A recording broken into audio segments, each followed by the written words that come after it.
is a country with people of varying backgrounds and belief systems. We collectively identify as Sri Lankans.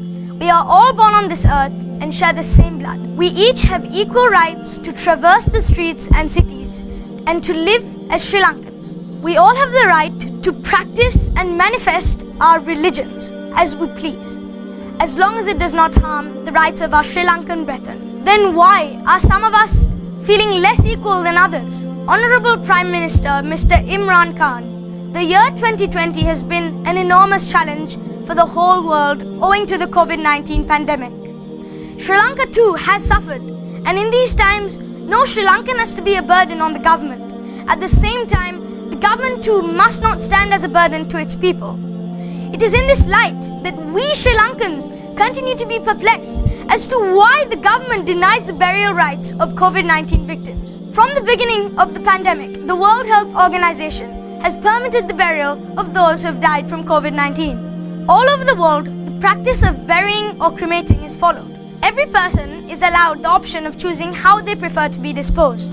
The forced cremation policy, which prohibits burial, is only followed in Sri Lanka. If Sri Lanka followed internationally accepted scientific norms, it would only have been common knowledge that the prohibition of burial rites is unscientific, irrational, and hurts the sentiments of Muslims, Christians, and all Sri Lankans that consider burial of their dead sacred to their beliefs. The Sri Lankan Muslims have decried this cruel and heartless regulation imposed by the government. Global leaders, including the British Parliament, have expressed their dismay over the government's unrelenting stand. The UNHRC, the Human Rights Commission of Sri Lanka, and many rights activists have urged the government of Sri Lanka to withdraw its forced cremation policy. The government of Sri Lanka imposed the responsibility on a committee of experts who eventually recommended that Sri Lanka can permit burials as long as certain criteria are met. Eventually, the same committee of experts refuted claims of waterborne transmission of the virus. These announcements renewed hope that the government would lift its forced cremation policy. Still, the government was unrelenting. It is on this note that the announcement of your proposed visit came to be cheered by all Sri Lankans alike.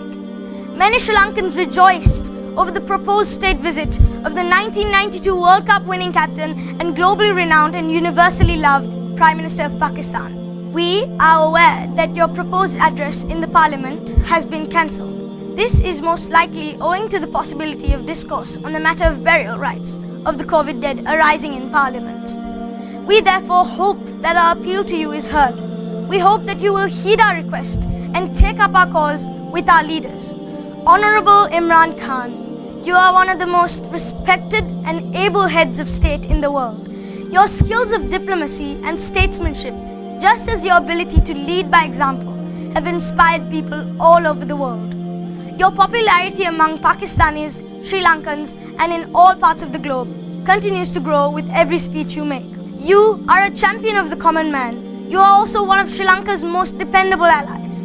Your very recent tweet appreciating the words of our Prime Minister Mahinda Rajapaksa, who announced in Parliament that burial rights of the COVID dead will be restored, drew enormous cheer from all Sri Lankans.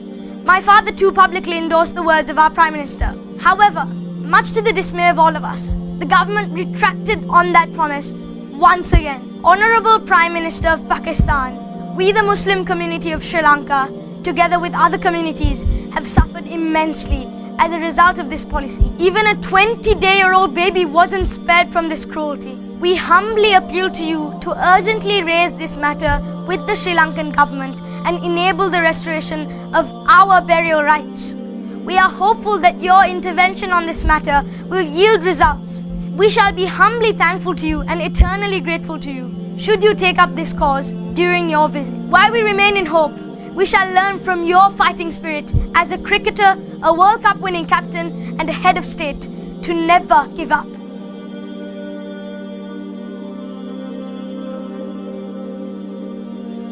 இதுபோன்ற செய்திகளை தொடர்ந்து மறந்து கொள்ள மறக்காமல் short news TV YouTube சேனலை subscribe மற்றும் bell ஐகானை click செய்யுங்கள்.